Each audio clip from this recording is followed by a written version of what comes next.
What's up, fight fans? Welcome back to Sportskeeda MMA News. Francis Ngannou can do it all, shows off insane athleticism in various sports. John Kavanagh provides an update on McGregor's training. John McCarthy defends Dana White after he gifted a YouTuber some cash.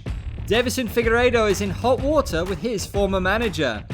MMA Twitter once again makes our day, provides Colby Covington and the boys crossover memes. Let's review these memes on this episode of Sportskeeda MMA News. I wouldn't even take my chances against Francis Ngannou in Connect 4, let alone any physical sport. Ngannou is a special specimen. He is the heavyweight champion of the world and a prolific athlete.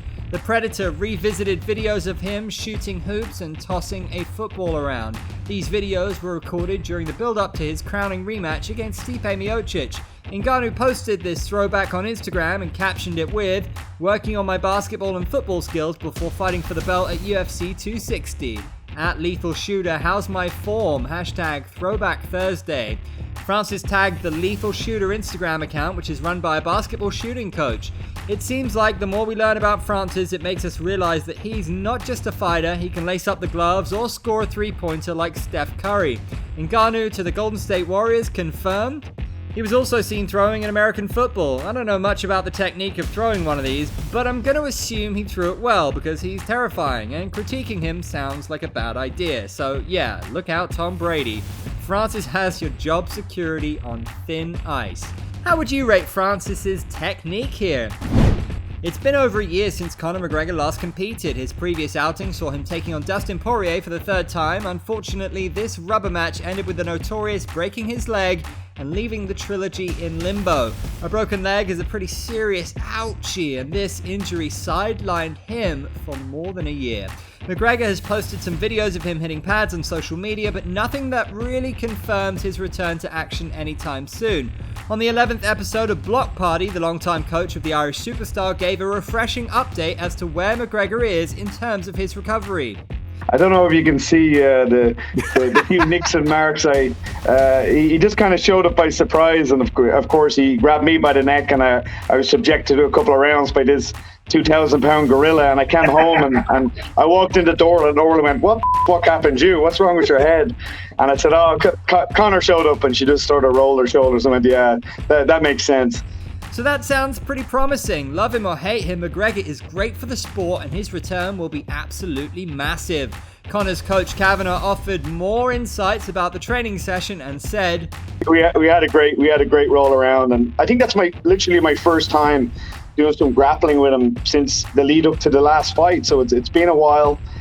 He's back healthy now. He's back able to do all the facets of MMA training. So he kind of remarked at the end of the session, "Well, that's day one." And I said, "Nah, that's more like day 100,000. You had a bit of a break there, but that ain't our first time doing this."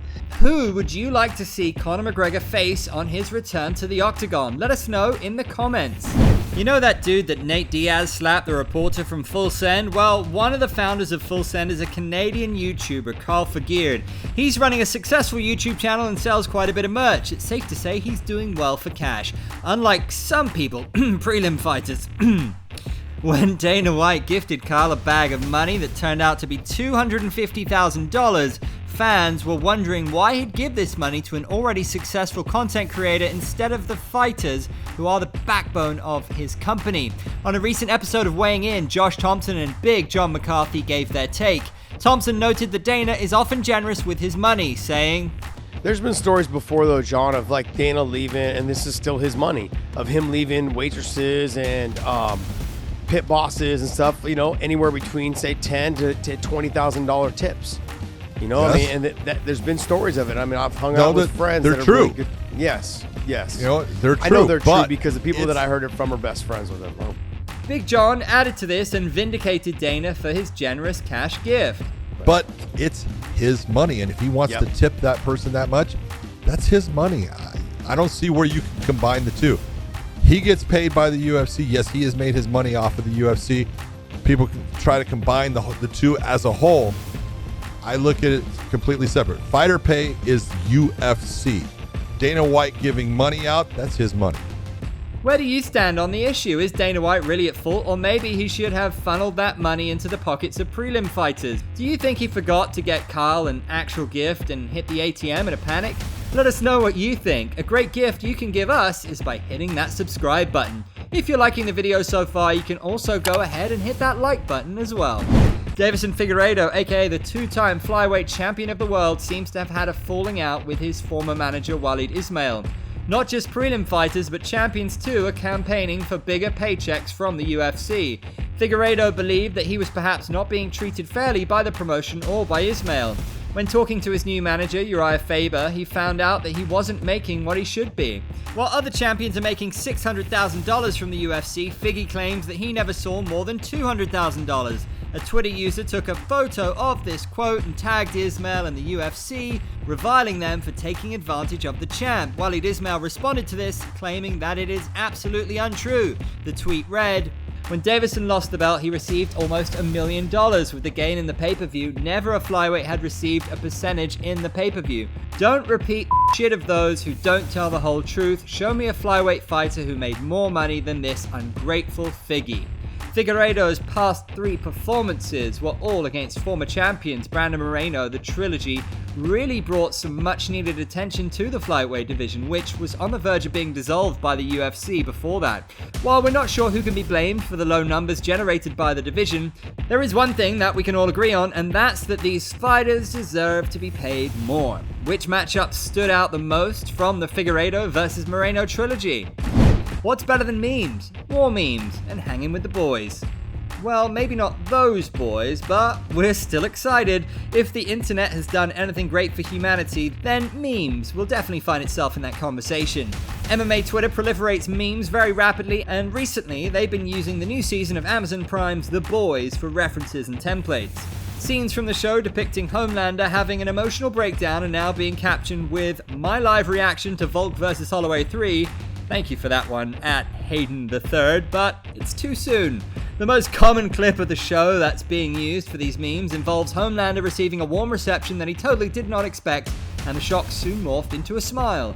Do your thing, MMA Twitter. Captions such as John Jones failing a steroid test and seeing the UFC move the event to a whole different state so he can still fight. Colby Covington when people cheered his anti-Brazil speech, and the dude who yelled "grab his and twist it" at an MMA event. These are a few examples that one can find in the depths of MMA Twitter. Hopefully, those aren't spoilers for people watching the show or for fans that would, for some reason, be 3 years behind on MMA. Have you watched The Boys? Would you recommend it? That about does it for Sportskeeda MMA News. Don't forget to subscribe if you haven't already and follow us on your favorite social media platforms. We're on Facebook, Instagram, Twitter, and Snapchat. Here are some comments from the previous videos. Eugene Behrman got to be the most annoying figure from New Zealand. All his takes are complete garbage. If you liked this video, please like, comment, and share. Your comments could be featured in the next Sportskeeda MMA News video. We always deliver daily content, so make sure you subscribe and hit that bell so you don't miss anything going on in the MMA world. For updates, quotes, and exclusive interviews from all your favorite fighters, follow Sportskeeda MMA on Twitter and Instagram. Thanks for tuning in.